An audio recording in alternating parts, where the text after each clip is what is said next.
Sensory ഓർഗൻസിൽ ഒന്നാണല്ലോ ചെവി. സാധാരണയായി ചെവിക്കുണ്ടാവുന്ന അസുഖങ്ങളെക്കുറിച്ചും അതിൻ്റെ ട്രീറ്റ്മെൻറ്റിനെ കുറിച്ചുമൊക്കെ നമ്മളോട് ഇന്ന് സംസാരിക്കാൻ ഉള്ളത് doctor Vinay Raj, consultant ENT surgeon, specialist hospital. Welcome sir. Thank you. Sir, ചെവി എന്ന് കേൾക്കുമ്പോൾ തന്നെ എല്ലാവരുടെയും മനസ്സിൽ വരുന്നത് ചെവിയെ ബാധിക്കുന്ന ഇൻഫെക്ഷൻസ് ഒക്കെയാണ്. അതിനുള്ള പ്രധാന കാരണങ്ങൾ എന്തൊക്കെയാണ്? യൂഷ്വലി ചെവിൻ്റെ രണ്ട് പാർട്ടാണ്. സോ നമ്മുടെ ഇയർ ഡ്രം രണ്ടിനെ സെപ്പറേറ്റ് ചെയ്യും. പുറത്തുള്ള ഭാഗം പിന്നെ ഉള്ളിലത്തെ. പുറത്തിൻ്റെ ഭാഗം യൂഷ്വലി നമ്മൾ ക്ലീൻ ചെയ്തിട്ടോ കൈ കൊണ്ട് ഇഞ്ചുറി ഉണ്ടായിട്ടാണ് യൂഷ്വലി ഇൻഫെക്ഷൻ ആവുന്നത്. അതാണ് മെയിൻ റീസൺ. പിന്നെ അല്ലാതെ യൂഷ്വലി ഉള്ളിൽ ഇൻഫെക്ഷൻ വരാൻ കോൾഡായിട്ട് നമ്മൾക്ക് ജലദോഷം പിടിച്ചിട്ട് ആ ചെവിയിലോട്ട് പോകും. ചെവിയിൽ കയറിയിട്ട് പിന്നെ അത് ഇയർ ഡ്രമിന് പൊട്ടും. അങ്ങനെ ആകുമ്പോഴാണ് പിന്നെ പഴുപ്പ് വരുന്നത്. അതാണ് മെയിൻ റീസൺ അതിന് വരാൻ. ഇതിനുള്ള ട്രീറ്റ്മെൻറ്റ് എന്ന് പറയുമ്പോൾ അത് ആൻറ്റിബയോട്ടിക് മാത്രമാണോ ഉപയോഗിക്കുന്നത്? യൂഷ്വലി ഇൻഫെക്ഷൻ വരുമ്പോൾ ആദ്യം ഇൻഫെക്ഷനാണ് കുറയ്ക്കേണ്ടത്. അപ്പോൾ അതിൻ്റെ യൂഷ്വലി ആൻറ്റിബയോട്ടിക് ആണ് ട്രീറ്റ്മെൻറ്റ്. ഇപ്പോൾ ആൻറ്റിബയോട്ടിക് ഡ്രോപ്സും ഉണ്ട്, പിന്നെ ടാബ്ലറ്റ്. അത് രണ്ടും ഇടുമ്പോൾ ഒരു 1 വീക്ക് അറ്റ്ലീസ്റ്റ് എടുത്താലാണ് പിന്നെ അതിൻ്റെ ഇൻഫെക്ഷൻ കുറയാൻ പോകുന്നത്. ഇൻഫെക്ഷൻ കുറഞ്ഞിട്ട് പിന്നെ അത് എന്താ പ്രോബ്ലം നോക്കിയിട്ടാണ് ഫർദർ ട്രീറ്റ്മെൻറ്റ് ആവശ്യമുണ്ടോ അല്ലെങ്കിൽ അത് മതിയോ നമ്മൾ തീരുമാനിക്കുന്നത്. മിക്കവരിലും ചെവിയിൽ നിന്ന് ഫ്ലൂയിഡൊക്കെ വരുന്നത് കാണാറുണ്ട്. അത് ഈ ഇൻഫെക്ഷൻ സിവിയർ ആകുമ്പോൾ വരുന്നതാണോ? യൂഷ്വലി ഫ്ലൂയിഡ് വരുന്നത് ചിലപ്പം വാക്സും കൂടി കുറച്ചൊരു വെള്ളം പോലെ വരാനും സാധ്യതയുണ്ട്. അപ്പോൾ അത് നോർമലാണ്. അപ്പോൾ അതൊരു ലൈറ്റ് ബ്രൗൺ കളർ അങ്ങനത്തെ ആയിട്ടാണ് വരുന്നത്. അപ്പോൾ നമ്മൾ ചെവിയിൽ നിന്ന് മഞ്ഞ കളറോ പച്ച കളർ വെള്ളം വരാണെങ്കിൽ അത് ഇൻഫെക്ഷനാണ് അർത്ഥം. അപ്പോൾ അത് യൂഷ്വലി ഒന്നെങ്കിൽ ചെവിയിൽ നിന്നല്ലെങ്കിൽ ചെവിൻ്റെ ഉള്ളിൽ നിന്ന് ഇയർ ഡ്രമിൻ്റെ ഉള്ളിൽ നിന്നാണ് വരുന്നത്. അപ്പോൾ അങ്ങനത്താണ് യൂഷ്വൽ കോമൺ. പിന്നെ വേറെ ടൈപ്പ് ഉണ്ട് ഫംഗസ് ചെവിയിൽ വരുന്നത്. അതിൽ യൂഷ്വലി ഒരു വൈറ്റ് കളർ ഫ്ലൂയിഡായിട്ടാണ് വരുന്നത്. പിന്നെ ചൊറിച്ചിലും കൂടുതലുണ്ടാവും. അതാണ് മെയിനായിട്ട്. സോ ഈ കോസസ് ആണ് യൂഷ്വലി ചെവിയിൽ നിന്ന് വെള്ളം വരാൻ റീസൺസ്. ബഡ്സ് ഉപയോഗിക്കരുതെന്ന് ഭൂരിഭാഗം ആളുകൾക്ക് അറിയാം. എന്നിരുന്നാലും ഒരു 80-90% ആളുകളും ബഡ്സ് ഉപയോഗിക്കുന്നത് കാണാറുണ്ട്. ഇതിനൊരു റീപ്ലേസ്മെൻ്റ് ഉണ്ടോ? ഈ ചൊറിച്ചിൽ വരുമ്പോൾ നമ്മൾ എന്താണ് ചെയ്യേണ്ടത്? സോ ആക്ച്വലി അത് വെരി ഇമ്പോർട്ടൻറ്റ് ക്വസ്റ്റ്യൻ ആണ്. കുറേ പേര് ബഡ്സ് യൂസ് ചെയ്തിട്ടാണ് കുറേ പ്രശ്നങ്ങൾ വരുന്നത്. ഇപ്പോൾ ബഡ്സിൻ്റെ ഷേപ്പ് കണ്ടാൽ തന്നെ ജസ്റ്റ് ഒരു ഇയറിൽ ഫിറ്റ് ചെയ്യണത്. അപ്പോൾ അതിൽ പുറത്തൊന്നും എടുക്കാൻ പറ്റത്തില്ല. അത് എന്തെങ്കിലും ഫ്ലൂയിഡ് ഉണ്ടായാൽ അതിനെ അബ്സോർബ് ചെയ്യാൻ പറ്റും. പക്ഷെ മിക്കയൊരു വാക്സ് അത് വെച്ചിട്ട് പുറത്തെടുക്കാനാണ് നോക്കുന്നത്. അപ്പോൾ നമ്മൾ ബഡ്സ് വെക്കുമ്പോൾ കുറച്ച് ഭാഗം പുറത്തോട്ട് വരും, ബാക്കിയെല്ലാം നമ്മൾ ഉള്ളിലോട്ട് പുഷ് ചെയ്യേണ്ടതാണ്. അപ്പോൾ ഇയർ യൂഷ്വലി തന്നെത്താനെ വാക്സ് എല്ലാം പുറത്തോട്ട് പുഷ് ചെയ്യും. നമ്മൾ ബഡ്സ് ഇടുമ്പോൾ ആ പുറത്ത് വരുന്ന വാക്സ് നമ്മൾ ഉള്ളിലോട്ട് പുഷ് ചെയ്യും. അപ്പോഴാണ് കുറേ ബ്ലോക്ക് ഉണ്ടാവുന്നത്. പിന്നെ വേറെ ഒരു ഇതുണ്ട്, നമ്മൾ ബഡ്സ് ഇടുമ്പോൾ ചിലർ നല്ല ഫോഴ്സ് ചെയ്തിട്ട് സ്ക്രാച്ച് ചെയ്തിട്ട് ചെയ്യാൻ നോക്കും. അത് ചെയ്യുമ്പോൾ ആ സ്കിന്നിൻ്റെ ഇഞ്ചുറി ഉണ്ടാവും. അപ്പോൾ അപ്പോഴാണ് കുറേ ഇൻഫെക്ഷൻ വരുന്നത്. ഇയറിൻ്റെ സ്കിന്ന് തന്നെ ഇൻഫെക്റ്റഡ് ആകുമ്പോൾ നല്ല സിവിയർ പെയിൻ ഉണ്ടാവും, പസ്സൊക്കെ വരാൻ സാധ്യതയുണ്ട്. അപ്പോൾ അതാണ് മെയിൻ പ്രോബ്ലം. അപ്പോൾ ഇയർ ആക്ച്വലി നമ്മൾ ക്ലീൻ ആക്കേണ്ട ആവശ്യമില്ല, വെള്ളം ഡ്രോപ്സ് ഒന്നും ഇടേണ്ട ആവശ്യമില്ല. എന്തെങ്കിലും പ്രോബ്ലം ഉണ്ടായാൽ ഫസ്റ്റ് കാണിച്ചിട്ട് ചെയ്യണതാണ് നല്ലത്. ബിക്കോസ് വാക്സ് ഉണ്ടായാൽ ട്രീറ്റ്മെൻറ്റ് വേറെയാണ്, ഇൻഫെക്ഷൻ ഉണ്ടായാൽ ട്രീറ്റ്മെൻറ്റ് വേറെയാണ്. അപ്പോൾ നമുക്ക് ഏതെങ്കിലും മെഡിക്കൽ ഷോപ്പിൽ നിന്ന് ഒരു ഡ്രോപ്സ് ഇട്ടിട്ട് എന്തെങ്കിലും വേറെ ഇത് ചിലപ്പോൾ ഇൻഫെക്ഷൻ കൂടും. അതാണ് അതിൻ്റെ പ്രശ്നം. അപ്പോൾ നമ്മളെപ്പോഴും വാക്സ് അങ്ങനെ ആലോചിച്ചിട്ട് ബഡ്സ് ഒന്നും ഇടേണ്ട, ഡ്രോപ്സ് ഒന്നും ഇടേണ്ട ആവശ്യമില്ല. സർ, കുട്ടികളിൽ ഈ ചെവിയുടെ ഇൻഫെക്ഷൻ കാണാറുണ്ട്. എങ്ങനെയാണ് കുട്ടികളുടെ ട്രീറ്റ്മെൻറ്റ്? സോ യൂഷ്വലി പിള്ളേർക്കാണ് കുറച്ചും കൂടി അറ്റ് റിസ്ക് ഇൻഫെക്ഷൻ വരാൻ. അവരുടെ ഇമ്മ്യൂണിറ്റി ഡെവലപ്പ് ചെയ്തുകൊണ്ടിരിക്കുക. പിന്നെ അവർ നോസിൻ്റെ ഇയറിൻ്റെ കണക്ഷൻ പൈപ്പും അത് നോർമലായിട്ട് ഫുള്ളായിട്ട് ഡെവലപ്പ് ചെയ്തിട്ടില്ല. അപ്പോൾ കോൾഡ് വന്നിട്ടാണ് മിക്കവർക്കും പിള്ളേർക്ക് ഇൻഫെക്ഷൻ വരുന്നത്. പിന്നെ പിള്ളേർക്കൊരു സ്വെല്ലിംഗ് ഉണ്ട് മൂക്കിൻ്റെ ബാക്ക് സൈഡ്, എഡിനോയിഡ്സ് പറയും. അതുണ്ടാകുമ്പോൾ കൂർക്കം വലി ഉണ്ടാവും, ഇടയ്ക്കിടയ്ക്ക് ചെവീൻ്റെ ഇൻഫെക്ഷൻ വരും. അപ്പോൾ കോൾഡ് വന്നിട്ട് പിള്ളേർക്ക് ചെവീൻ്റെ ഇൻഫെക്ഷൻ വരാൻ സാധ്യതയുണ്ട്. അപ്പോൾ യൂഷ്വലി ചിലപ്പം ചെവി അടങ്ങിയിട്ടാണ് ആദ്യമായിട്ട് തുടങ്ങുന്നത്. ട്രീറ്റ്മെൻറ്റ് എടുത്തില്ലെങ്കിൽ പിന്നെ ചെവി വേദന വരും. കൂടുതൽ സിവിയർ ആയാൽ ചെവിയിൽ നിന്ന് വെള്ളം കൂടി വരാൻ തുടങ്ങും. അപ്പോൾ നമ്മൾ ഏർലി ട്രീറ്റ്മെൻറ്റ് ചെയ്താലാണ് അത് ചെവിയിൽ എഫക്റ്റ് ചെയ്യാതെ ഇരിക്കും. അപ്പോൾ കുറേ പേര് ഡിലേ ചെയ്ത് പിന്നെ ചെവിയിലോട്ട് ഇൻഫെക്ഷൻ പോകും. അതാണ് മെയിനായിട്ട്. അപ്പോൾ അത് അവോയ്ഡ് ചെയ്താൽ ഇത്രയ്ക്ക് സിവിയർ ആവത്തില്ല. സർ, അഡിനോഡ്സ് എന്ന് പറഞ്ഞല്ലോ, ആ. എന്താണ് അഡിനോഡ്സ്? സോ അഡിനോയിഡ്സ് ഒരു നോർമൽ ടിഷ്യൂ ആണ്, നമ്മളുടെ ഇമ്മ്യൂണിറ്റി ഡെവലപ്പ് ചെയ്യാൻ എല്ലാവർക്കും ഉള്ളത്. ഓക്കെ. സോ അത് യൂഷ്വലി പിള്ളേർക്കാണ് വലുതുള്ളത്. നമ്മൾ ടോൺസിൽസ് പോലെ അഡിനോയിഡ്സ് ഉണ്ട് നോസിൻ്റെ ബാക്കിൽ. നോസിൻ്റെ ബാക്കിൽ. സോ അത് യൂഷ്വലി പിള്ളേർക്കൊരു 11 ഇയേഴ്സ് വരെ വലുതായിക്കൊണ്ടിരിക്കും. ഓക്കെ. അത് കഴിഞ്ഞിട്ട് ചെറുതാവും. പിന്നെ ഒരു 18 അത് ഓൾമോസ്റ്റ് ചെറുതാവും, ഒന്നും കാണാനും പറ്റത്തില്ല. ഓക്കെ. അപ്പോൾ വലിയ ആൾക്കാർക്ക് അങ്ങനെ കാണില്ല, പിള്ളേരിലാണ് അത് കാണുന്നത്. ഓക്കെ. അപ്പോൾ ചിലർക്ക് അത്രയ്ക്ക് വലുതല്ല, അപ്പോൾ അവർക്ക് ബുദ്ധിമുട്ടൊന്നും തോന്നില്ല. ഭയങ്കര വലുതായാലാണ് കൂർക്കം വലി, ചെവി ബ്ലോക്ക്, ചെവീൻ്റെ ഉള്ളിലൊരു വെള്ളം കയറിയിരിക്കും. അതാണ് ഒരു ഗ്ലൂ ഇയർ പറയും. അപ്പോൾ പിള്ളേർക്ക് സ്കൂളിൽ കേൾക്കുമ്പോൾ അവർക്ക് കേൾക്കാൻ ബുദ്ധിമുട്ടുണ്ടാവും, ടീച്ചർ പറയണതൊന്നും മനസ്സിലാവില്ല, നമ്മൾ വിളിക്കുമ്പോൾ അവർ കേൾക്കത്തില്ല. അതൊക്കെയാണ് സിംറ്റംസ് അതിൻ്റെ. അപ്പോൾ അതിൻ്റെ മെയിൻ റീസൺ അഡിനോയിഡ്സ് ആണ്, പക്ഷെ ചെവിയും കൂടി എഫക്റ്റ് ആയിട്ടുണ്ട്. അതുകൊണ്ട് മിക്കവരിലും ഇയർ വാക്സിൻ്റെ പ്രോബ്ലംസ് ഒക്കെ ഉണ്ടാവാറുണ്ട്. ഇയർ വാക്സ് പുറത്തോട്ട് വരാതിരുന്ന് ചൊറിച്ചിലൊക്കെ ഉണ്ടാവാറുണ്ട്.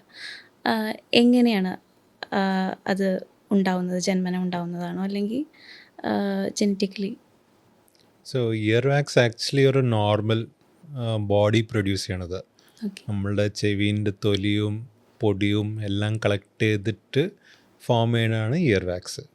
ഇപ്പോൾ ചിലർക്ക് നോർമലായിട്ട് കുറേ വാക്സ് വരാൻ സാധ്യതയുണ്ട്. അത് യൂഷ്വലി കുറച്ചൊരു ജനറ്റിക് ആണ്. കുറേ പേർക്ക് ഫാമിലി അങ്ങനെ അവർക്ക് എല്ലാവർക്കും അങ്ങനെ ഉണ്ടാവും. അപ്പോൾ അവർക്ക് ഇടയ്ക്കിടയ്ക്ക് ഇങ്ങനെ വാക്സ് വന്നുകൊണ്ടിരിക്കും. ഒന്നെങ്കിൽ തിക്കൊരു വെള്ളമായിട്ട് അല്ലെങ്കിൽ ഉള്ളിൽ ബ്ലോക്ക് ആയിക്കൊണ്ടിരിക്കും. ഇപ്പോൾ മിക്കവർക്ക് അങ്ങനെ ഉണ്ടാകത്തില്ല, മിക്കവർക്ക് ചെറുതായിട്ട് വാക്സ് അങ്ങനെ വരത്തുള്ളൂ. അപ്പോൾ അത് പുറത്തോട്ടങ്ങനെ വന്നുകൊണ്ടിരിക്കും. അപ്പോൾ നമ്മൾ ചവയ്ക്കുമ്പോൾ ആ മൂവ്മെൻറ്റിലാണ് ആ വാക്സ് എല്ലാം പുറത്തോട്ട് വരുന്നത് പൊടിയായിട്ടാണ് പോണത്. ചിലർക്കൊരു ലൈറ്റ് ലിക്വിഡായിട്ട് കയ്യിൽ വെച്ചിട്ട് തൊടുമ്പോൾ അങ്ങനെ ഫീൽ ചെയ്യും. അപ്പോൾ അത് നോർമലാണ് എല്ലാ ടൈപ്പ്. ചിലർക്ക് കുറേ ഉണ്ടാവും, ചിലർക്ക് കുറവുണ്ടാവും. ചെവിയിൽ പ്രാണിയോ അതല്ലെങ്കിൽ എന്തെങ്കിലും ഒബ്ജക്റ്റ് പോയി കഴിഞ്ഞാൽ ചിലവർ ഉപ്പുവെള്ളം ഒഴിക്കുക, അങ്ങനെയൊക്കെ ചെയ്യാറുണ്ട്. ശരിക്കും അവർ ആദ്യം എന്താണ് ചെയ്യേണ്ടത്? എന്ത് ട്രീറ്റ്മെൻറ്റാണ് അതിന് ചെയ്യേണ്ടത്? സോ യൂഷ്വലി പ്രാണി ഉള്ളിൽ കയറിയാൽ അത് കൂടുതൽ കുറേ ആൾക്കാർ വിചാരിക്കും ബ്രെയിനിൻ്റെ അങ്ങോട്ട് പോകും. അത് എന്തായാലും പോകത്തില്ല. ഇയർ ഡ്രം ഉണ്ടാവും, അതൊരു പ്രൊട്ടക്ഷനാണ്. അപ്പോൾ ആ പുറത്തുള്ള ഭാഗത്തിലാണ് ഉണ്ടാവാൻ സാധ്യത. അപ്പോൾ ആദ്യം നമ്മൾ എന്താ ചെയ്യേണ്ടത്? കൊല്ലാനാണ് നോക്കേണ്ടത്. അപ്പോൾ അതാണ് നമ്മൾ എണ്ണ എന്തെങ്കിലും ഒഴിച്ചാൽ കുറച്ച് നേരം കിടന്നാൽ അതിന് കൊല്ലും. അപ്പോൾ പിന്നെ അത് കഴിഞ്ഞിട്ട് അതിനെ എടുക്കണം. നമ്മൾ കൊന്നിട്ട് മാത്രം കാര്യമില്ല, അവിടെ തന്നെ ഉണ്ടായാൽ പിന്നെ അതിൻ്റെ ഇൻഫെക്ഷൻ ആയിക്കൊണ്ടിരിക്കും. ആ ടൈമിൽ ബഡ്സ് ഒന്നും ഇടാൻ പാടില്ല. കുറേ പേർ അതും കൂടി ട്രൈ ചെയ്യും, ബഡ്സ് ഒന്നും ഇടാൻ പാടില്ല. അപ്പോൾ ബെറ്ററാണ് ഹോസ്പിറ്റലിൽ വന്ന് കണ്ടിട്ട് അത് എടുക്കേണ്ടി വരും. ബിക്കോസ് ചെറിയ ഉറുമ്പ് കൂടി ഉണ്ടായാലും അതിൻ്റെ ഇൻഫെക്ഷൻ ആയാൽ പ്രശ്നം ഉണ്ടാവും. ആ ചെവിൻ്റെ ഫുൾ ഇൻഫെക്ഷൻ ആവും. പിന്നെ കുറേ ആൻറ്റിബയോട്ടിക് ആവശ്യമില്ലാതെ എടുക്കേണ്ടി വരും. അല്ലെങ്കിൽ ജസ്റ്റ് അത് എടുത്താൽ മതി, അതിൻ്റെ ട്രീറ്റ്മെൻറ്റ് കംപ്ലീറ്റ് ആയിട്ടുണ്ട്. ഇപ്പോൾ മിക്കവരും ഭൂരിഭാഗം ആളുകളും ഇയർ ബഡ്സ്, ഇയർ ഫോണ് എല്ലാം ഉപയോഗിക്കുന്നതാണ്. ഒരു ജീവിതത്തിൻ്റെ ഭാഗമായിട്ട് മാറിയിട്ടുണ്ട്. ഇത് ഉപയോഗിക്കുന്നതുകൊണ്ട് എന്തെങ്കിലും പ്രശ്നങ്ങൾ ചെവിക്ക് വരാനുണ്ടോ? കേൾവി ശക്തിക്ക് എന്തെങ്കിലും പ്രശ്നങ്ങൾ വരും? അത് ഇപ്പോഴത്തെ ജനറേഷൻ എസ്പെഷ്യലി ഭയങ്കര ഇമ്പോർട്ടൻ്റ് ആണ്. ഓൾമോസ്റ്റ് എല്ലാവരും എന്തെങ്കിലും ഹെഡ്ഫോൺസോ ട്രാവൽ ചെയ്യുമ്പോൾ യൂസ് ചെയ്യുന്നുണ്ട്, ഫുൾ ടൈം യൂസ് ചെയ്യുന്നുണ്ട്, ജിമ്മ് പോകുമ്പോൾ യൂസ് ചെയ്തുകൊണ്ടിരിക്കുന്നുണ്ട്.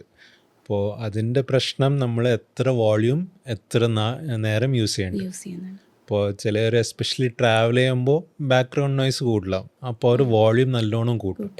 അപ്പോൾ അങ്ങനത്തെ ഉണ്ടാകുമ്പോഴാണ് ചെവീൻ്റെ ഹിയറിംഗ് ശക്തി കുറഞ്ഞുകൊണ്ടിരിക്കും. അപ്പോൾ ഇമ്മീഡിയറ്റ് ആവില്ല, പക്ഷെ കുറേ നാൾ യൂസ് ചെയ്ത് അതിൻ്റെ ഹിയറിംഗ് കുറഞ്ഞുകൊണ്ടിരിക്കും. അപ്പോൾ അതിൻ്റെ പ്രശ്നം അത് നെർവാണ് ഡാമേജ് ചെയ്യണത്. അത് പെർമനൻ്റ് ആണ്. നമ്മൾ എന്ത് ചികിത്സ എന്ത് ട്രൈ ചെയ്താലും അത് ഇമ്പ്രൂവ് ആവില്ല. അപ്പോൾ നമ്മൾക്ക് ഇപ്പോൾ മനസ്സിലായാൽ ഒരു 5-10 വർഷം കഴിഞ്ഞിട്ടാണ് പിന്നെ അതിൻ്റെ സിവിയറിറ്റി മനസ്സിലാകാൻ പോകുന്നത്. ഇപ്പോൾ കേൾക്കാൻ കുറേ ബുദ്ധിമുട്ടുണ്ടാവും, അതൊക്കെ ഉണ്ട്. അപ്പോൾ അതാണ് നമ്മൾ അവോയ്ഡ് ചെയ്യേണ്ടത്, എസ്പെഷ്യലി ട്രാവലിംഗ് ടൈമിൽ യൂസ് ചെയ്യുമ്പോൾ നമ്മൾ വോള്യൂം ഇൻക്രീസ് ചെയ്യും. അത് ഓട്ടോമാറ്റിക് റെസ്പോൺസാണ്. നമ്മളൊരു ക്വയറ്റ് റൂമിലും കമ്പയർ ചെയ്യുമ്പോൾ ബസ്സിൽ പോകുമ്പോൾ നല്ല വ്യത്യാസമുണ്ട്. അപ്പോൾ അതാണ് ഒന്ന് അവോയ്ഡ് ചെയ്യേണ്ടത്. സെക്കൻഡ്, കുറേ മണിക്കൂർ യൂസ് ചെയ്യണത്, അതും കൂടി ഒരു ഫാക്ടറാണ്. കുറേ മണിക്കൂർ യൂസ് ചെയ്താൽ ലോ വോള്യൂം ആണെങ്കിലും അത് ഹിയറിങ്ങിനെ എഫക്റ്റ് ചെയ്യും. അപ്പോൾ അതാണ് മെയിൻ, അതാണ് ഇയർ പ്രൊട്ടക്ഷൻ്റെ നമ്മൾ ആലോചിക്കേണ്ടത്. യൂസേജ് കുറയ്ക്കണം. സാറ് ട്രാവൽ ചെയ്യുന്ന കാര്യം പറഞ്ഞല്ലോ. ഈ ട്രാവൽ ചെയ്യുമ്പോഴും ഹിൽ സ്റ്റേഷനിലൊക്കെ ട്രാവൽ ചെയ്യുമ്പോൾ, ഫ്ലൈറ്റിൽ യാത്ര ചെയ്യുമ്പോഴൊക്കെ ചിലവർ ചെവിയൊക്കെ അടഞ്ഞു പോകുന്ന അവസ്ഥ ഉണ്ടാവാറുണ്ട്. എന്താണ് അതിൻ്റെ കാരണം? ഓക്കെ, സോ എസ്പെഷ്യലി ഫ്ലൈറ്റിൽ പോകുമ്പോഴാണ് അത് മിക്കവർക്കും അത് വരുന്നത്. അതും കൂടി ടേക്ക് ഓഫും ലാൻഡിങ് ആ രണ്ട് ടൈമിലാണ് കൂടുതൽ. അപ്പോൾ അതെല്ലാം പ്രഷറിൻ്റെ വ്യത്യാസം വരുമ്പോഴാണ് വരുന്നത്. അപ്പോൾ ചിലർ കോട്ടനൊക്കെ ചെവിയിൽ വയ്ക്കും, അത് ബട്ട് ഒരു എഫക്റ്റ് ഉണ്ടാകത്തില്ല. അപ്പോൾ ഇതെല്ലാം നമ്മളുടെ ചെവിയും മൂക്കിൻ്റെ ഒരു പൈപ്പ് ഉണ്ട്, അതിൻ്റെ പേര് യൂസ്റ്റേഷ്യൻ ട്യൂബ്. അപ്പോൾ അത് ശരിക്കും തന്നെ തുറക്കും ക്ലോസ് ആവും, തുറക്കും ക്ലോസ് ആവും, അതാണ് നോർമൽ. അപ്പോൾ ഈ പ്രഷർ വ്യത്യാസം വരുമ്പോൾ അത് തുറക്കത്തില്ല. അപ്പോൾ പെട്ടെന്ന് ഒരു വാക്യൂം പോലെ ചെവീൻ്റെ ഉള്ളിൽ വരും. അതുണ്ടാകുമ്പോഴാണ് മിക്കവർക്കും പെയിൻ ഉണ്ടാവുന്നത്. അപ്പോൾ അത് യൂഷ്വലി വരുമ്പോൾ ടേക്ക് ഓഫിൽ ഉണ്ടാവും, പിന്നെ ലാൻഡിങ്ങിലാണ് മിക്കവർക്കും അത് ഉണ്ടാവുന്നത്. അപ്പോൾ ചിലർ കോൾഡ് വെച്ചിട്ട് ട്രാവൽ ചെയ്യും, അവർക്കാണ് ഇതിൻ്റെ ഹൈ റിസ്ക് ഉണ്ടാകാൻ സാധ്യത. കോൾഡ് ആയിട്ട് ട്രാവൽ ചെയ്യുമ്പോൾ ഈ ട്യൂബിന് ഓൾറെഡി കുറച്ചൊരു ഇറിറ്റേഷൻ ഉണ്ട്, അത് കൂടും. അത് കൂടുമ്പോൾ നല്ല സിവിയർ പെയിൻ ഉണ്ടാവും. അപ്പോൾ ചിലർക്ക് ഇയർ ഡ്രം പൊട്ടും, അല്ലെങ്കിൽ ബ്ലീഡിങ് വരും. ചെവീൻ്റെ ഉള്ളിൽ പുറത്തോട്ട് വരില്ല, ചെവീൻ്റെ ഉള്ളിലായിട്ടാണ് വരുന്നത്. ഇയർ ഡ്രം പൊട്ടിയാൽ അത് ബ്ലീഡിങ് പുറത്തോട്ട് വരും, വേദന നല്ലോണം ഉണ്ടാവും. അതാണ് മെയിനായിട്ട്. അപ്പോൾ നമ്മളത് പ്രിവെൻറ്റ് ചെയ്യാൻ കോൾഡ് ഉണ്ടാകുമ്പോൾ ട്രാവലിംഗ് ബെസ്റ്റാണ് അവോയ്ഡ് ചെയ്യുന്നത്. ട്രാവൽ ചെയ്യണം പറയുകയാണെങ്കിൽ പിന്നെ കോൾഡിൻ്റെ മെഡിസിൻ, പിന്നെ നേസൽ ഡ്രോപ്സ് നമ്മൾ യൂസ് ചെയ്താൽ ഡോക്ടർ കൺസൾട്ട് ചെയ്ത് കഴിഞ്ഞിട്ട് പിന്നെ അത് കുറച്ചൊന്ന് പ്രൊട്ടക്ഷൻ ഉണ്ടാവും. പിന്നെ കോട്ടൺ ചെവിയിൽ വെച്ചിട്ട് കാര്യമില്ല, അതിന് പകരം നമ്മളൊരു ചൂയിങ്കം ചെയ്താലോ അല്ലെങ്കിൽ എന്തെങ്കിലും കുടിച്ചാൽ, ഭക്ഷണം കഴിച്ചാൽ ആ ടൈം കുറച്ചും കൂടി എഫക്റ്റീവ് ഉണ്ടാവും. പിന്നെ ചിലർ മൂക്ക് ബ്ലോക്ക് ചെയ്തിട്ട് അത് ഫോഴ്സ് ചെയ്തിട്ട് ബ്ലോ ചെയ്യാൻ നോക്കും, അത് ചിലപ്പോൾ ആ ടൈം ചെയ്യുകയാണെങ്കിൽ ഇയർ ഡ്രം കൂടി പൊട്ടും. അപ്പോൾ അത് എന്തായാലും ചെയ്യാൻ പാടില്ല. എസ്പെഷ്യലി കോൾഡ് ഉണ്ടാകുമ്പോൾ മൂക്കിൻ്റെ ഇൻഫെക്ഷൻ എല്ലാം ചെവിയിലോട്ട് അത് പുഷ് ചെയ്യും. അപ്പോൾ എന്തായാലും ഇൻഫെക്ഷൻ ഉണ്ടാവും, ചെവിക്ക് ഡാമേജ് ഉണ്ടാവും. അപ്പോൾ അതൊക്കെയാണ് കുറച്ചൊന്ന് അവോയ്ഡ് ചെയ്യേണ്ടത്. ബെറ്ററാണ് ചൂയിങ് ഗമ്മോ അല്ലെങ്കിൽ ഭക്ഷണം എന്തെങ്കിലും കുടിച്ചാൽ കുറച്ചും കൂടി എഫക്റ്റ് ഉണ്ടാവും. പക്ഷെ ഇത് വന്നു കഴിഞ്ഞാൽ ബെറ്ററാണ് ആദ്യം ഒന്ന് കൺസൾട്ട് ചെയ്യാൻ. ബിക്കോസ് നമുക്ക് നോക്കണം എന്ത് ഡാമേജ് ഉണ്ട്, ഇയർ ഡ്രമ്മിന് ഡാമേജ് ഉണ്ടോ, അല്ലെങ്കിൽ ജസ്റ്റ് ബ്ലീഡിങ് പോലെയാണോ ഉള്ളിൽ. മോസ്റ്റ്ലി അത് മെഡിസിനിലാണ് സെറ്റിൽ ആവുന്നത്. സ്വിമ്മേഴ്സിൽ, സ്വിമ്മിങ് ചെയ്യുന്ന ആക്ടിവിറ്റീസ് ചെയ്യുന്നവരിൽ അവർ എടുക്കേണ്ട പ്രിക്കോഷൻസ് എങ്ങനെയാണ്? ഇയർ പ്ലഗ് അല്ലെങ്കിൽ ഹാറ്റൊക്കെ വെക്കുന്നത്. സോ യൂഷ്വലി സ്വിമ്മിങ് ചെയ്യുമ്പോൾ കുറച്ച് വെള്ളം കയറാൻ സാധ്യതയുണ്ട്.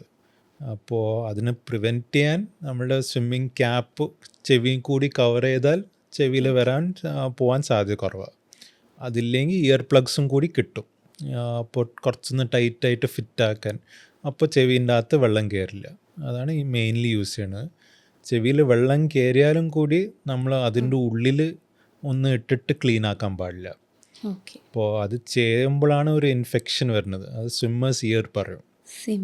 അപ്പോൾ അത് ആ സ്കിന്നിൻ്റെ ഫുൾ ഇൻഫെക്ഷൻ ആയതുകൊണ്ട് അത് ഫംഗസ് അല്ലെങ്കിൽ ഇതും കൂടി വരാൻ സാധ്യതയുണ്ട്. അപ്പോൾ സ്വിമ്മിങ് പൂൾ യൂഷ്വലി കുറച്ചൊരു ക്ലീൻ ആവും, പക്ഷെ നമ്മളൊരു കുളത്തിലോ എവിടെയെങ്കിലും പോയി കുളിച്ചാൽ അവിടെ ഇൻഫെക്ഷൻ എന്തെങ്കിലും ഉണ്ടാവും. അപ്പോൾ അത് ഡാമേജ് ചെയ്താൽ ആ വഴി ഇൻഫെക്ഷൻ കയറും, സിവിയറായിട്ട് പെയിൻ ഉണ്ടാവും, എല്ലാം ഉണ്ടാവാൻ സാധ്യതയുണ്ട്. അപ്പോൾ ആ ടൈമിലാണ് ഇപ്പോൾ ക്ലീനിങ് ചെയ്യാൻ പാടില്ല. പുറത്ത് നമുക്ക് തുടയ്ക്കുക തുണി വെച്ചിട്ട്, പിന്നെ നമുക്ക് ജസ്റ്റ് ഒന്ന് ചെവി പുള്ള് ചെയ്തിട്ട് ലൈറ്റായിട്ട് ടിൽറ്റ് ചെയ്താൽ കുറച്ചൊന്ന് അത് ഫ്ലോ ചെയ്യും. അപ്പോൾ അത് ചെയ്താൽ അത് ഉണങ്ങും, ഒന്നും പ്രശ്നമില്ലാതെ ഉണങ്ങും. മിക്കവാറും ട്രീറ്റ്മെൻറ്റ് എടുക്കുക. പെയിൻ വന്ന് ഇൻഫെക്ഷൻ വന്നു കഴിഞ്ഞാൽ ട്രീറ്റ്മെൻറ്റാണ് എടുക്കുന്നത്. അപ്പോൾ എന്തായാലും ആൻറ്റിബയോട്ടിക് വെക്കേണ്ടി വരും. ചിലപ്പം ഭയങ്കര സ്വെല്ലിങ് ഉണ്ടായാൽ നമ്മൾ ചെവി ഒന്ന് പാക്ക് ചെയ്ത് വെക്കും മെഡിസിൻ വെച്ചിട്ട്. അത് ചെയ്യുമ്പോൾ പെട്ടെന്ന് അത് സ്വെല്ലിങ് കുറയും, അല്ലെങ്കിൽ യൂഷ്വലി കുറേ ടൈം എടുക്കും. പിന്നെ ചെവീൻ്റെ ഉള്ളിൽ ഇൻഫെക്ഷൻ ഭയങ്കര പെയിൻഫുള്ളാണ്. ഓക്കെ. അപ്പോൾ അവർക്ക് ഭയങ്കര പെയിൻ ഉണ്ടാവും, അതൊന്നും ചെയ്യാനും പറ്റില്ല. ചിലർ വീണ്ടും ബഡ്സ് ഇടാൻ നോക്കും, വീണ്ടും പെയിൻ കൂടും. അപ്പോൾ അതൊക്കെയാണ് നമ്മൾ അവോയ്ഡ് ചെയ്യേണ്ടത്. അപ്പോൾ ബെറ്ററാണ് ഏർലി ട്രീറ്റ്മെൻറ്റ്. നമ്മൾ വെയിറ്റ് ചെയ്താലാണ് വെയിറ്റ് ചെയ്താൽ കൂടും. പിന്നെ എസ്പെഷ്യലി ഡയബറ്റിസ് അങ്ങനത്തെ ഉള്ള ആൾക്കാർക്കാണ് അവരുടെ ഓൾറെഡി ഇമ്മ്യൂണിറ്റി കുറച്ചൊരു കുറവുണ്ടാവും, ഇൻഫെക്ഷൻ പെട്ടെന്ന് വരാൻ സാധ്യതയുണ്ട്. അപ്പോൾ എസ്പെഷ്യലി നമ്മൾ ഡാമേജ് ചെയ്താൽ ഇൻഫെക്ഷൻ പോയാലാണ് കുറേ ബുദ്ധിമുട്ടുണ്ടാവുന്നത്. കുട്ടികളൊക്കെ കുളിപ്പിക്കുമ്പോൾ മെയിനായിട്ട് കുഞ്ഞു കുട്ടികളെയൊക്കെ കുളിപ്പിക്കുമ്പോൾ അമ്മമാർ കുളി കഴിഞ്ഞിട്ട് കോട്ടൺ തുണി വെച്ച് തുടച്ചെടുക്കാറുണ്ട്. അങ്ങനെ ചെയ്യേണ്ടതുണ്ടോ, അല്ലെങ്കിൽ വെള്ളം തനിയെ പോകുമോ? യൂഷ്വലി ചെവിയിലോട്ട് ഡയറക്റ്റ് അങ്ങനെ വെള്ളം പോകത്തില്ല കുളിക്കുമ്പോൾ. അതിൻ്റെ ഷേപ്പെല്ലാം പ്രൊട്ടക്ഷനാണ്, വെള്ളം പോവാതിരിക്കാൻ വേണ്ടിയിട്ട്.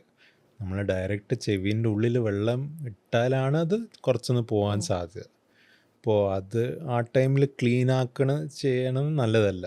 നമ്മൾ തുണി വെച്ചിട്ട് ക്ലീൻ ആക്കുമ്പോൾ ഒന്ന് തുണീൻ്റെ കുറച്ച് പീസ് എല്ലാം ഉള്ളിലോട്ട് പോകും. പിന്നെ അതല്ലാതെ എസ്പെഷ്യലി പിള്ളേരിൽ അവരുടെ തൊലി ഭയങ്കര തിന്നാണ്. നമ്മൾ നല്ലോണം ഫോഴ്സ് ചെയ്താൽ അതിൻ്റെ എന്തെങ്കിലും ഡാമേജ് ഉണ്ടാവും, വീണ്ടും ഇൻഫെക്ഷൻ വരും. പിന്നെ ചിലപ്പം ഫംഗസ്, നമ്മൾ യൂസ് ചെയ്യുന്ന തുണി ക്ലീൻ ആണോ ആർക്കറിയില്ല, അതിൽ എന്തെങ്കിലും ഫംഗസ് ഉണ്ടായാൽ ചെവിയിലോട്ടാണ് പോണത്. അപ്പോൾ അത് ശരിക്കും ചെയ്യേണ്ട ആവശ്യമില്ല. അപ്പോൾ ആദ്യം തന്നെ ഫസ്റ്റ് നമ്മൾ ഡയറക്റ്റ് ചെവീൻ്റെ ഉള്ളിൽ വെള്ളം ഇടാൻ നോക്കും. അതാണ് അവോയ്ഡ് ചെയ്യേണ്ടത്. പോയാലും കൂടി ജസ്റ്റ് ഒന്ന് ചെവി ബാക്കിലോട്ട് പിടിച്ചാൽ അത് കുറച്ചൊന്ന് ഫ്ലോ ചെയ്യും. ബാക്കി തുണി വെച്ചിട്ട് പുറത്തൊന്ന് തുടച്ചാൽ മതി, അത് കുറേയൊക്കെ അബ്സോർബ് ചെയ്യും. നമ്മൾ ക്ലീൻ ചെയ്താലാണ് കുറേ ഇൻഫെക്ഷൻ അതിൻ്റെ പ്രശ്നമൊക്കെ വരുന്നത്. വലിയ ആളുകൾക്കാണെങ്കിലും ഈ കുളിക്കുമ്പോൾ, പുഴയിൽ കുളിക്കുമ്പോഴോ അല്ലെങ്കിൽ ഷവറിലൊക്കെ കുളിക്കുമ്പോൾ ചെവിയിൽ വെള്ളം പോകാറുണ്ട്. ചിലവർ വെള്ളം ഒഴിച്ചിട്ട് വെള്ളം കളയാറുണ്ട്, ചാടിക്കളയാറുണ്ട്. അതെങ്ങനെയാണ്? ഇതൊക്കെ ചെയ്യാമോ, അല്ലെങ്കിൽ എന്താണത് ചെയ്യേണ്ടത്? വെള്ളം പോയാൽ പിന്നെ കുറേ മെത്തേഡ്സ് ഉണ്ട് അത് എടുക്കാൻ. നമ്മൾ ചാടി ചെയ്താൽ അത് പുറത്തോട്ട് വരും. സെയിം അതിൻ്റെ ചെവി പിന്നോട്ട് വലിച്ചാലും അത് പുറത്തോട്ട് പോകും. അതൊക്കെ എല്ലാവർക്കും വേറെ വേറെ മെത്തേഡ്സ് ഉണ്ട്. എന്താ വർക്ക് ചെയ്യണം ട്രൈ ചെയ്യുക. ജസ്റ്റ് ചെവി പിന്നിലോട്ട് പിടിച്ചാലും അത് കുറച്ചൊന്ന് ഫ്ലോ ആവും. പക്ഷെ നമ്മൾ ഉള്ളിലോട്ടൊന്നും ഇടാൻ പാടില്ല, അതാണ് മെയിനായിട്ട്. ഉള്ളിലോട്ട് ഇടുമ്പോൾ എസ്പെഷ്യലി വലിയ ആൾക്കാർക്ക് ഇടുമ്പോഴാണ് പ്രശ്നം. എന്തെങ്കിലും ഫംഗസ് ഇൻഫെക്ഷൻ വരാൻ സാധ്യതയുണ്ട്, സ്കിൻ ഡാമേജ് ഉണ്ടാവും. എസ്പെഷ്യലി ഷുഗറുള്ള ആൾക്കാർക്കാണ് അതിൻ്റെ വരാൻ സാധ്യത കൂടുതൽ. അപ്പോൾ അതാണ് നമ്മൾ മെയിനായിട്ട് നോക്കേണ്ടത്. വെള്ളം ചിലർ ഡയറക്റ്റായിട്ട് ചെവിൻ്റെ ഉള്ളിൽ എപ്പോഴും ക്ലീൻ ആക്കാൻ വേണ്ടിയിട്ട് വെള്ളം ഒഴിക്കും. അതൊന്നും ചെയ്യാൻ പാടില്ല. എസ്പെഷ്യലി അഴുക്കൊക്കെ ഉണ്ടാകുമ്പോൾ അത് കുറച്ചൊന്ന് വെള്ളത്തിന് അബ്സോർബ് ചെയ്യും. അത് കുറച്ചും കൂടി ബ്ലോക്ക് ചെവിൻ്റെ കൂടാനും സാധ്യതയുണ്ട്, കേൾവിയും കുറയാൻ സാധ്യതയുണ്ട്. സൈനസൈറ്റിസ് ചെവി ബാധിക്കാറുണ്ടോ? എങ്ങനെയാണ് അതിൻ്റെ ട്രീറ്റ്മെൻറ്റ്? യൂഷ്വലി ഈ മൂക്കിൻ്റെ ഇൻഫെക്ഷൻ അതാകുമ്പോൾ സൈനസൈറ്റിസ് പറയും. അപ്പോൾ ആ ഇൻഫെക്ഷൻ എല്ലാം ചിലപ്പം ചിലർ മൂക്കിൻ്റെ ഫ്രണ്ടിൽ ചീറ്റാറുണ്ട്, മിക്കവർക്ക് അത് ബാക്കിലോട്ട് തൊണ്ടയിലോട്ടാണ് പോയിക്കൊണ്ടിരിക്കുന്നത്. അപ്പോൾ നമ്മൾ ചെവി മൂക്കിൻ്റെ പൈപ്പ് കണക്ഷൻ കറക്റ്റ് അവിടെയാണ്. അപ്പോൾ ആ വെള്ളം പഴുപ്പെല്ലാം ആ ട്യൂബിൻ്റെ മുകളിൽ പോയിട്ട് ചിലപ്പോൾ ആ വഴി ചെവിയിലോട്ടും കയറാൻ സാധ്യതയുണ്ട്. അപ്പോൾ ചിലർക്ക് കുറേ കോൾഡും സൈനസ് ഇൻഫെക്ഷൻ കൂടിയിട്ട് അവർക്ക് ചെവി വേദന വരും. അപ്പോൾ നോക്കുമ്പോൾ ചെവിയിലും ഇൻഫെക്ഷൻ ആയിട്ടുണ്ട്. അപ്പോൾ അതിൻ്റെ ട്രീറ്റ്മെൻറ്റ് സെയിം ആണ്. ഇൻഫെക്ഷൻ വന്നു കഴിഞ്ഞാൽ ആൻറ്റിബയോട്ടിക്സ് തന്നെയാണ് ഇടേണ്ടത്. ആൻറ്റിബയോട്ടിക്സ് മൂക്കിൽ തുള്ളി മരുന്ന് ആവി പിടിക്കുമ്പോൾ കുറയും. നമ്മൾ അതിന് പ്രിവെൻറ്റ് ചെയ്യാനാണ് ബെസ്റ്റ്. അപ്പോൾ സൈനസ് ഇൻഫെക്ഷൻ ഉണ്ടായാൽ പെട്ടെന്ന് ട്രീറ്റ്മെൻറ്റ് എടുക്കണതാണ് നല്ലത്. അത് എസ്പെഷ്യലി പിള്ളേർക്കാണ് കൂടുതൽ ഇമ്പോർട്ടൻറ്റ്. അവർക്ക് മൂക്കിൽ ഇൻഫെക്ഷൻ വന്നാൽ ചെവിയിൽ പെട്ടെന്ന് പോകാൻ സാധ്യതയുണ്ട്. പക്ഷെ എല്ലാ ഏജ് ഗ്രൂപ്പിലും ആവാൻ സാധ്യതയുണ്ട്. ഇതിൻ്റെ പ്രായമായവരിൽ കണ്ടുവരുന്ന കാര്യമാണ് കേൾവിക്കുറവ് വരാതിരിക്കാൻ എന്തെങ്കിലും ചെയ്യാൻ പറ്റുമോ? അതിൻ്റെ ട്രീറ്റ്മെൻറ്റ് എങ്ങനെയാണ്? യൂഷ്വലി നമ്മളുടെ ഏജിൻ്റെ കുറേ ചേഞ്ചസ് ഉണ്ടാവും. നമ്മൾക്ക് എപ്പോഴും ടയർഡാവും, മസിൽ വീക്ക്നെസ് ഉണ്ടാവും, നെർവിൻ്റെ ഒരു വീക്ക്നെസ്, അതും ചെവിക്കും എഫക്റ്റ് ഉണ്ടാവും. അപ്പോൾ നമ്മളുടെ ഹിയറിങ്ങിൻ്റെ ശക്തി സ്ലോ ആയിട്ട് കുറഞ്ഞുകൊണ്ടിരിക്കും. അതൊരു ഏജിങ്ങിൻ്റെ നോർമൽ പാർട്ടാണ്. അതിന് ഒരു പേരുണ്ട്, പ്രെസ്ബൈക്യൂസിസ്. അപ്പോൾ അത് നമ്മളുടെ ഏജിങ്ങിൻ്റെ നോർമൽ എഫക്റ്റ് ചെവീൻ്റെ ഹിയറിങ് എഫക്റ്റ് ചെയ്യുമ്പോഴാണ് അത് പറയുന്നത്. വരുന്നത്. ഇപ്പോൾ യൂഷ്വലി ആൾക്കാർക്കൊരു 60 കഴിഞ്ഞിട്ടാണ് തുടങ്ങുന്നത്. തുടങ്ങും. അപ്പോൾ അങ്ങനത്തെ ഉണ്ടാകുമ്പോൾ അവർക്ക് ആദ്യം തുടങ്ങുമ്പോൾ പെട്ടെന്ന് മനസ്സിലാവില്ല, ചെറിയ സൗണ്ടൊക്കെയാണ് ബാധിക്കുന്നത്. പക്ഷെ അത് കുറേ നാൾ കഴിഞ്ഞിട്ട് നമ്മൾ സംസാരിക്കണ അതും കൂടി എഫക്റ്റ് ഉണ്ടാവും. ഓക്കെ. അപ്പോൾ അതൊക്കെ കുറച്ചൊരു ലിമിറ്റിൽ നോർമലാണ്. അങ്ങനത്തെ ആൾക്കാർക്ക് നമ്മൾ മെഡിസിൻ അങ്ങനെ കൊടുത്തിട്ട് വലിയ ഇമ്പ്രൂവ്മെൻ്റ് ഒന്നും ഉണ്ടാവില്ല. അവർക്ക് ഭയങ്കര കേൾക്കാൻ ബുദ്ധിമുട്ട്, ആൾക്കാരുടെ കൂടെ സംസാരിക്കാൻ ബുദ്ധിമുട്ട്, ടി വി കാണാൻ ബുദ്ധിമുട്ടുണ്ടായാൽ പിന്നെ അതിൻ്റെ ഒരു ട്രീറ്റ്മെൻറ്റാണ് ഹിയറിംഗ് എയ്ഡ്. ഹിയറിംഗ് എയ്ഡ് വെച്ചാൽ അവർക്ക് കുറച്ചൊരു ഇമ്പ്രൂവ്മെൻ്റ് ഉണ്ട്. പിന്നെ ചിലർക്കൊരു റിങ്ങിങ് സൗണ്ട് കൂടി ഉണ്ടാവും, ഒരു ചെവിയിൽ ഒരു സൗണ്ടും കൂടി കേൾക്കും. അതും കൂടി ഇത് ഈ സ്റ്റേജിൽ നോർമലാണ്, ഈ ഏജ് റിലേറ്റഡ് ഹിയറിങ്ങിൻ്റെ നോർമലായിട്ടാണ്. അതിനെന്തെങ്കിലും ട്രീറ്റ്മെൻറ്റോ കാര്യങ്ങളോ ഉണ്ടോ? ഈ ബസ്സിങ് സൗണ്ട് കേൾക്കുന്നത്, റിങ്ങിങ് സൗണ്ട് കേൾക്കുന്നത്? യൂഷ്വലി എസ്പെഷ്യലി നമ്മുടെ ഓൾഡ് ഏജിലാണെങ്കിൽ പിന്നെ ഹിയറിംഗ് എയ്ഡ് വെച്ചാൽ കുറേ പേർക്ക് വ്യത്യാസം ഉണ്ടാവും. പക്ഷേ ഈ ബസ്സിങ് സൗണ്ട് അതിൻ്റെ ഒരു ടേം ഉണ്ട്, ടിനിറ്റസ് പറയും. ഓക്കെ. അപ്പോൾ അത് ആക്ച്വലി എപ്പോഴും ഓൾഡ് ഏജിലാവത്തില്ല, ചില യങ്ങറിലും കൂടി വരാൻ സാധ്യതയുണ്ട്. ഓക്കെ. അപ്പോൾ കുറേ പേർക്ക് എസ്പെഷ്യലി നമ്മളൊരു കോൺസേർട്ടിലോ അതിൽ പോയാൽ, എസ്പെഷ്യലി നമ്മൾ സ്പീക്കറിൻ്റെ അടുത്തിരുന്നാൽ കുറേ മണിക്കൂർ പാട്ട് കേട്ടുകൊണ്ടിരുന്നാൽ അടുത്ത ദിവസം എണീക്കുമ്പോൾ ഒരു ബസ്സിങ് സൗണ്ട് ഉണ്ടാവും. അത് നോർമലാണ്. അത് യൂഷ്വലി കുറച്ച് ദിവസം ഉള്ളിൽ പോകും. പക്ഷെ ചിലർക്ക് അത് ഫുള്ളായിട്ട് പോകത്തില്ല. അപ്പോൾ ബെറ്ററാണ് അങ്ങനത്തെ ആൾക്കാർ ഇമ്മീഡിയറ്റ് ഡോക്ടറിനെ കാണുക. നമ്മൾ ജസ്റ്റ് ഒന്ന് ഇയർ ഡ്രം നോക്കണം, പിന്നെ ഹിയറിങ്ങിൻ്റെ ചെക്കപ്പ് എല്ലാം ചെയ്യണം.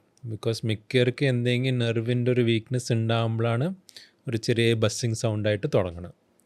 പിന്നെ എപ്പോഴും ബസ്സിങ് ആവില്ല, ചിലർക്കൊരു പൾസ് പോലെ സൗണ്ട് കേൾക്കും, ടിക് ടിക് ടിക് അങ്ങനെ കൂടിയും കേൾക്കും. അതും നമുക്ക് നോക്കണം, എന്തെങ്കിലും ബ്ലഡ് വെസൽ ചെവീൻ്റെ അടുത്തുണ്ടാവോ, അങ്ങനത്തെ കുറേ കണ്ടീഷനുണ്ട്. അപ്പോൾ സൗണ്ട് അനുസരിച്ചിട്ട് എന്താ ടൈപ്പ് നമുക്ക് നോക്കണം. പക്ഷെ മിക്കവർക്കൊരു ബസ്സിങ് പോലെ സൗണ്ട് വന്നുകൊണ്ടിരിക്കും. അത് നമ്മൾ ചെക്കപ്പാണ് ആദ്യം ചെയ്യണം, ഹിയറിംഗ് ചെക്കപ്പ് എല്ലാം ചെയ്യണം. ആ സൗണ്ടിൻ്റെ എത്ര ബുദ്ധിമുട്ടുണ്ടാണ് നോക്കണം. അപ്പോൾ കുറേ പേർക്ക് സ്ലോ ആയിട്ട് ട്രീറ്റ്മെൻറ്റ് വെച്ചിട്ട്, മെഡിക്കേഷൻ വെച്ചിട്ട് കുറയാൻ സാധ്യതയുണ്ട്. പക്ഷേ എല്ലാവർക്കും 100% അത് ഫുള്ളായിട്ട് മാറത്തില്ല. അപ്പോൾ അതിൻ്റെ ബിക്കോസ് ഡെഫിനറ്റ് 100% നമുക്ക് പറയാൻ പറ്റില്ല എന്താ റീസൺ ഇത് വന്നുകൊണ്ട്. അത് ഉള്ളിൽ ചെറിയ നെർവിൻ്റെ ഇറിറ്റേഷൻ വന്നുകൊണ്ടാണ് വരുന്നത്. ഓക്കെ. സാർ ചെക്കപ്പിൻ്റെ കാര്യം പറഞ്ഞല്ലോ. ഈ പ്രായമാവുന്നവരിൽ ഈ റൂട്ടീൻ ചെക്കപ്പ് ചെയ്യുന്ന ആവശ്യമുണ്ടോ ചെവിക്ക്? യൂഷ്വലി ചെയ്യണതാണ് നല്ലത്. ബിക്കോസ് നമ്മൾ ഏർലി ആയിട്ട് ഹിയറിംഗ് ലോസ് കണ്ടുപിടിച്ചാൽ അത് നമുക്ക് എന്തെങ്കിലും ഫോളോ അപ്പ് ചെയ്തിട്ട്, അല്ലെങ്കിൽ ഹിയറിംഗ് എയ്ഡ് വെക്കണോ. ഇപ്പോൾ എസ്പെഷ്യലി പ്രായമുള്ള ആൾക്കാർ അവർ ചിലപ്പം ആരോടും പറയത്തുമില്ല എനിക്ക് കേൾക്കാൻ ബുദ്ധിമുട്ട്. നമ്മൾ വിളിക്കുമ്പോൾ അവർ എന്താ പറഞ്ഞത് അങ്ങനെയൊക്കെ ചോദിക്കും. അപ്പോഴാണ് മിക്കവരും ഹോസ്പിറ്റലിലോട്ട് വന്ന് കാണിക്കുന്നത്. സോ നമ്മൾ ഏർലി ആയിട്ട് ചെയ്താൽ അറ്റ്ലീസ്റ്റ് ഒന്ന് ഹിയറിംഗ് എയ്ഡ് വെച്ചാൽ പിന്നെ അവർക്കും കൂടി ബുദ്ധിമുട്ടുണ്ടാകത്തില്ല. അവർ അറ്റ്ലീസ്റ്റ് ടി വി കാണുന്ന ആൾക്കാരുടെ കൂടി സംസാരിക്കണ ബുദ്ധിമുട്ടുണ്ടാവില്ല. അല്ലെങ്കിൽ അവർക്ക് കേൾക്കാൻ ബുദ്ധിമുട്ടുണ്ടായാൽ അവർ കുറച്ചൊരു ഐസൊലേറ്റഡ് ആവും, അവർക്കൊരു ഡിപ്രഷൻ പോലെ കൂടി അങ്ങനെ ഫീലിങ്സ് ഉണ്ടാകാൻ സാധ്യതയുണ്ട്. അപ്പോൾ അതൊക്കെ അവോയ്ഡ് ചെയ്താൽ, നമ്മൾ ഹിയറിംഗ് എയ്ഡ് ആവശ്യമുണ്ടായാൽ യൂസ് ചെയ്താൽ കുറേ വ്യത്യാസം ഉണ്ടാവും. ഡോക്ടർ ഒരു പേഷ്യൻ്റ് വരുമ്പോൾ അവർക്ക് ഹിയറിംഗ് എയ്ഡ് വെക്കണോ വേണ്ടയോ എന്ന് എങ്ങനെയാണ് തീരുമാനിക്കുന്നത്? സോ നമ്മൾ ആദ്യം അവരുടെ ജസ്റ്റ് ഒന്ന് ഹിസ്റ്ററി ചോദിക്കും. അവർക്ക് ആൾക്കാരുടെ കൂടെ സംസാരിക്കണം, കേൾക്കാൻ ബുദ്ധിമുട്ടുണ്ടോ, ടി വി കാണാൻ ബുദ്ധിമുട്ടുണ്ടോ, അതൊക്കെയാണ് നോക്കേണ്ടത്. പിന്നെ ഹിയറിംഗ് ടെസ്റ്റ്, എന്തായാലും ഹിയറിംഗ് ടെസ്റ്റ് ചെയ്ത് എത്ര കേൾവി ശക്തിയാണ് നോക്കേണ്ടത്. ഇപ്പോൾ നെർവിൻ്റെ വീക്ക്നെസ് ഉണ്ടാകുമ്പോൾ അത് യൂഷ്വലി അത് പെട്ടെന്ന് ഇമ്പ്രൂവ്മെൻറ്റ് ഉണ്ടാകത്തില്ല. അപ്പോൾ അതിന് ജസ്റ്റ് ഒന്ന് സപ്പോർട്ട് ചെയ്യാൻ വേണ്ടിയിട്ടാണ് ഹിയറിംഗ് എയ്ഡ്. അപ്പോൾ ആൾക്കാർ വിചാരിക്കും ഹിയറിംഗ് എയ്ഡ് അവർക്കൊരു ആൾക്കാർ ബാക്കി എല്ലാവരും കാണും, ബുദ്ധിമുട്ട് തോന്നും, അതുകൊണ്ട് അവർ അവോയ്ഡ് ചെയ്യും. അപ്പോൾ ഹിയറിംഗ് എയ്ഡ് ആക്ച്വലി നമ്മളൊരു റൂട്ടീനാണ്. ഇപ്പോഴത്തെ ഇറ്റ് ഇസ് അക്സെപ്റ്റഡ്. കുറേ പേർക്ക് നല്ല വ്യത്യാസം ഉണ്ടാവും. ഹിയറിംഗ് എയ്ഡ് വെച്ചാൽ നല്ലോണം കേൾക്കാൻ ഇമ്പ്രൂവ്മെൻറ്റ് ഉണ്ടാകാൻ സാധ്യതയുണ്ട്. ഇനീഷ്യലി ഒരു അഡ്ജസ്റ്റ്മെൻറ്റ് ഉണ്ടാവും, ബിക്കോസ് പെട്ടെന്നൊരു ഇത് അവർക്കൊന്ന് പഠിക്കാനും ബുദ്ധിമുട്ടുണ്ടാകും. പക്ഷെ അത് യൂസ്ഡായ നല്ല വ്യത്യാസം ഉണ്ടാവും. ആൾക്കാർക്ക് നല്ലോണം കേൾക്കാനും ഇമ്പ്രൂവ്മെൻ്റ് ഉണ്ട്. ഇമ്പ്രൂവ്മെൻ്റ് ആണ്. ഓൾമോസ്റ്റ് നോർമൽ, 100% നോർമൽ ഇല്ല, പക്ഷേ ഓൾമോസ്റ്റ്. ഇപ്പോൾ നമ്മൾ അറ്റ്ലീസ്റ്റ് ഡെയിലി ആൾക്കാരുടെ കൂടെ സംസാരിക്കാൻ, ടി വി കാണാനെല്ലാം പറ്റും അത് വെച്ചിട്ട്. അപ്പോൾ നമ്മളത് ആക്ച്വലി ഹിയറിംഗ് ടെസ്റ്റ് ചെയ്തിട്ടാണ് നമ്മൾ തീരുമാനിക്കുന്നത്. പിന്നെ നമ്മൾക്കൊന്ന് നോക്കണം ഇയർ ഡ്രം ഓക്കെ ആണോ ഇല്ല. ചിലർക്ക് ഓട്ടുണ്ടായാൽ ഹിയറിംഗ് എയ്ഡ് എപ്പോഴും യൂസ് ചെയ്യാൻ പറ്റില്ല. ചിലപ്പം ഇൻഫെക്ഷനൊക്കെ വരാൻ സാധ്യതയുണ്ട്, അതും കൂടി ഉണ്ട്. ഇയർ ഡ്രമ്മിലുണ്ടാവുന്ന കേടുപാടുകൾ, ഇയർ ഡ്രം പൊട്ടുക എന്നൊക്കെ കേട്ടിട്ടുണ്ട്, ചെവിയുടെ പാട പൊട്ടിപ്പോവുക എന്നൊക്കെ കേട്ടിട്ടുണ്ട്. അതെങ്ങനെയാണ്, അതിൻ്റെ ട്രീറ്റ്മെൻറ്റ് എങ്ങനെയാണ്? സോ യൂഷ്വലി ഇയർ ഡ്രം പൊട്ടാൻ പെട്ടെന്നാവണമെങ്കിൽ യൂഷ്വലി മിക്കവർക്ക് വരുന്നത് ചെവിയിലൊരു അടി ആരെങ്കിലും അടിച്ചിട്ടോ അങ്ങനെ ആകുമ്പോഴാണ് പെട്ടെന്നാവണത്. അത് ആ പ്രഷർ ചേഞ്ചിൽ ഇയർ ഡ്രം പെട്ടെന്ന് പൊട്ടും. അപ്പോൾ അവർക്ക് അപ്പം തന്നെ ഒന്നെങ്കിൽ ചെവിയിൽ നിന്ന് കുറച്ച് ചോര വരും, അല്ലെങ്കിൽ അവർക്ക് പെട്ടെന്നൊരു ബ്ലോക്കും അങ്ങനത്തെ ഒരു ഫീലിംഗ് ഉണ്ടാവും. അപ്പോൾ അങ്ങനത്തെ കേസിലാണെങ്കിൽ നമ്മൾ ആദ്യം നോക്കണം, എന്തായാലും ഡോക്ടറിൻ്റെ അടുത്ത് കാണിച്ചിട്ട് അതിൻ്റെ സൈസ് എത്രയുണ്ട് നോക്കണം.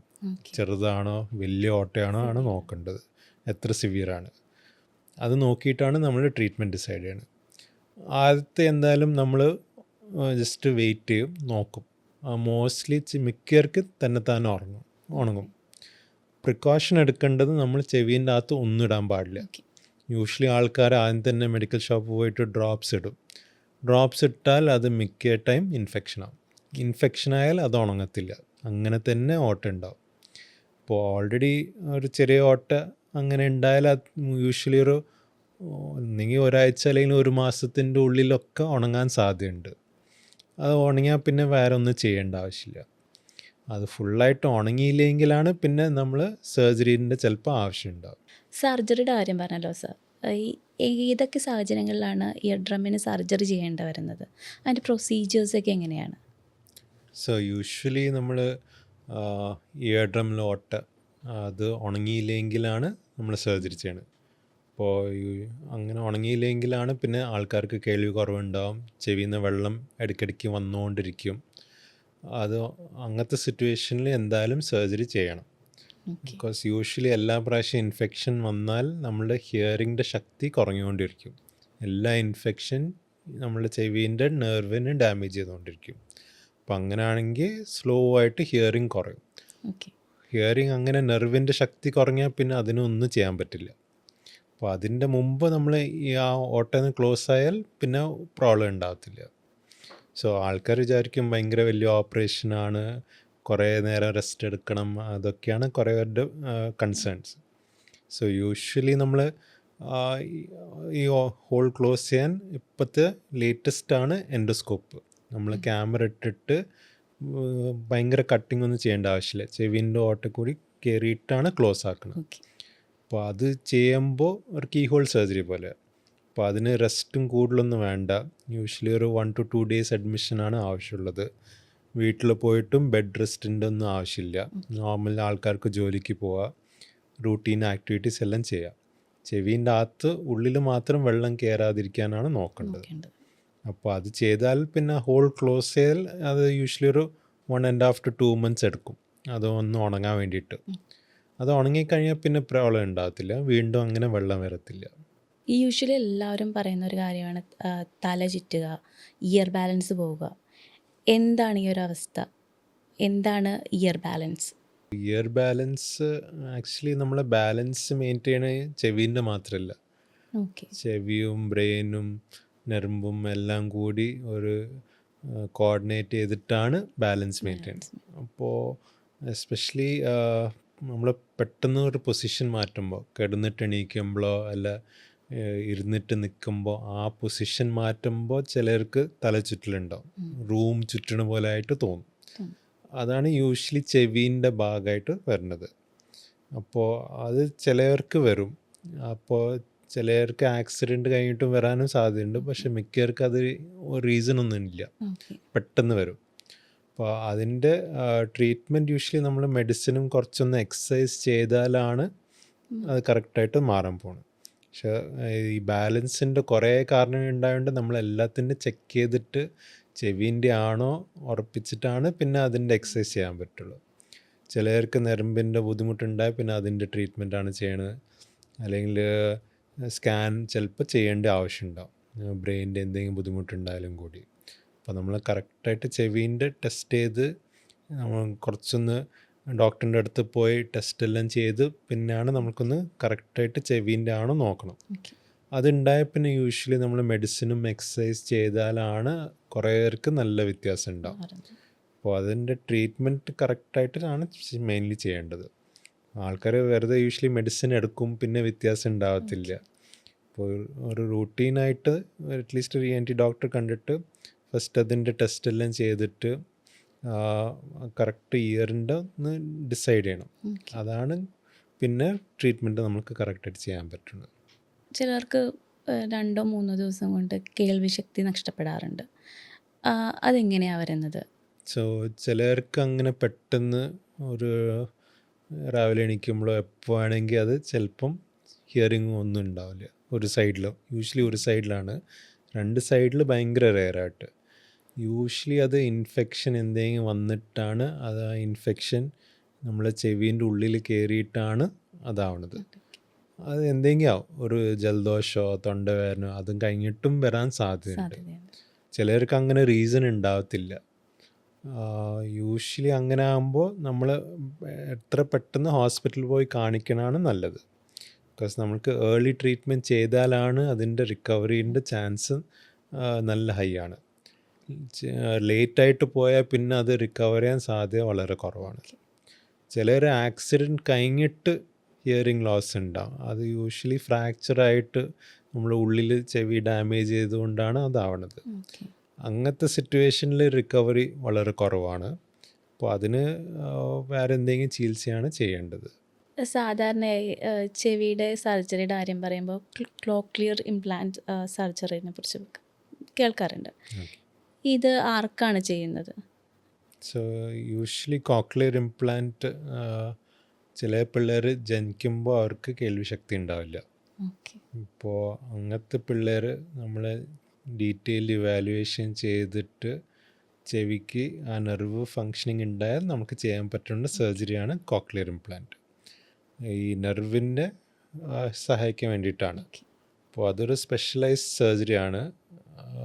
ഓപ്പറേഷൻ ചെയ്തിട്ട് നമ്മളുടെ ഉള്ളിൽ ചെവിയിലോട്ടൊരു ഇംപ്ലാന്റ് പോലെ സാധനം ഇടും.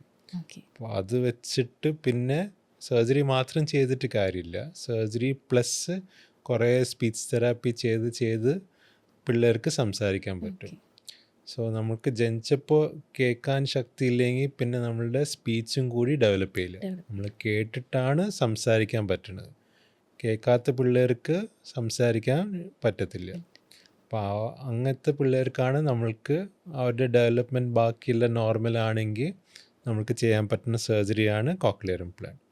കോക്ലിയർ ഇംപ്ലാന്റ് വെച്ചിട്ട് അവർക്ക് കുറേ കേൾക്കാൻ പറ്റും, പിന്നെ അവരുടെ സ്പീച്ചും കൂടി ഡെവലപ്പാകും.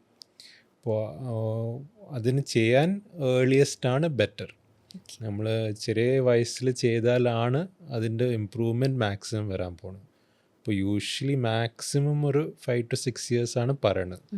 അത് കഴിഞ്ഞിട്ട് ചെയ്താൽ ഓൾറെഡി ബ്രെയിൻ ഡെവലപ്പ് ആയിട്ടുണ്ട്, അവർക്ക് സ്പീച്ച് ഡെവലപ്പ് ചെയ്യാൻ സാധ്യത വളരെ കുറവാണ്. അപ്പോൾ നമ്മൾ ഏർലി ആയിട്ട് ചെയ്താൽ വീണ്ടും സ്പീച്ച് ഡെവലപ്പ് ചെയ്യാൻ സാധ്യതയുണ്ട്. അപ്പോൾ നമ്മൾ യൂഷ്വലി ഏർലി ആയിട്ട് കണ്ടുപിടിച്ചാലാണ് പിന്നെ അത് ചെയ്യാൻ പറ്റുള്ളൂ. അപ്പോൾ ബെറ്ററാണ് നമ്മൾക്ക് ജനിച്ച് കഴിഞ്ഞിട്ട് പിള്ളേർ സൗണ്ട് റെസ്പോണ്ട് ചെയ്യില്ല, സംസാരിക്കത്തില്ല, അങ്ങനെയാണെങ്കിൽ ബെറ്ററാണ് ഹിയറിംഗ് ടെസ്റ്റാണ് ചെയ്യേണ്ടത്. അപ്പോൾ ഏർലി ആയിട്ട് കണ്ടുപിടിക്കണം. അത് കണ്ടുപിടിച്ചാലാണ് പിന്നെ നമുക്കിന്ന് അതിൻ്റെ ചികിത്സ ചെയ്യാൻ പറ്റുള്ളൂ. ഇപ്പോൾ കോക്ലിയർ ഇംപ്ലാന്റ് വെച്ചിട്ട് കുറേ പിള്ളേർ നോർമലായിട്ട് ജീവിക്കുന്നുണ്ട്. അപ്പോൾ അത് ചെയ്താലാണ് വ്യത്യാസം ഉണ്ടാകാൻ പോകുന്നത്, അല്ലെങ്കിൽ അവർക്ക് സംസാരമൊന്നും ഉണ്ടാകത്തില്ല. അപ് ടു 6 years ഇത് ചെയ്യുന്നത് 6 years ആണ് യൂഷ്വലി റെക്കമെൻഡഡ്. ഡിപ്പെൻസ്, എല്ലാ സിറ്റുവേഷൻ വേറെ വേറെയാണ്. ചിലർ നമുക്ക് അത്ര ഡെവലപ്മെൻറ്റ് കുറവാണെങ്കിൽ പിന്നെ 6 years ചെയ്തിട്ടും വലിയ വ്യത്യാസം ഉണ്ടാവില്ല. അപ്പോൾ നമ്മളതിൻ്റെ കുറേ ഡീറ്റെയിൽഡ് ഇവാലുവേഷൻ ഉണ്ട്. നമുക്ക് സാധാരണ ചെയ്യാം, ഇന്ന് അഡ്മിറ്റ് ചെയ്തിട്ട് നാളെ ചെയ്യുന്ന സർജറി അല്ല. നമ്മളെല്ലാത്തിൻ്റെ ഇവാലുവേഷൻ, അവരുടെ അസസ്മെൻറ്റ്, IQ എങ്ങനെയുണ്ട്, നമ്മൾ ഇംപ്ലാന്റ് ചെയ്തിട്ട് അവർക്ക് സ്പീച്ച് തെറാപ്പി ചെയ്യാൻ പറ്റുമോ കൂടി നോക്കണം. അപ്പോൾ ജസ്റ്റ് സർജറി മാത്രം ഒരു യൂസ് ഇല്ല. Surgery plus speech therapy. Speech therapy കുറേ വർഷങ്ങളെടുക്കും ഇമ്പ്രൂവ്മെൻ്റ് ഉണ്ടാവും. ഇമ്പ്രൂവ്മെൻ്റ് പക്ഷെ കുറേ പിള്ളേർ അത് ചെയ്തിട്ട് നല്ല വ്യത്യാസം ഉണ്ടാവുന്നുണ്ട്.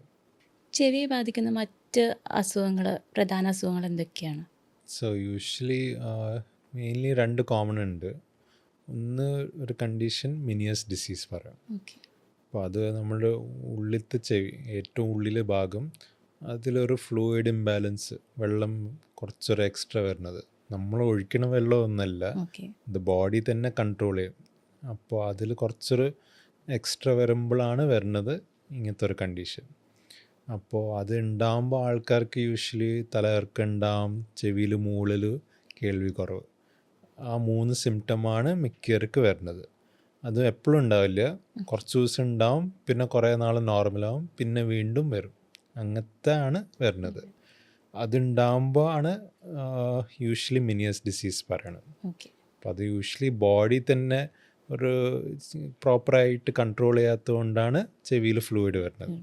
അപ്പം അങ്ങനെ റീസണൊന്നും ഇല്ല ഇതുകൊണ്ടാണ് വരുന്നത് അങ്ങനെയായിട്ട്. അപ്പോൾ അതിൻ്റെ ട്രീറ്റ്മെൻറ്റ് യൂഷ്വലി നമ്മൾ ഹിയറിംഗ് ടെസ്റ്റ് ചെയ്തതിലാണ് കണ്ടുപിടിക്കുന്നത്.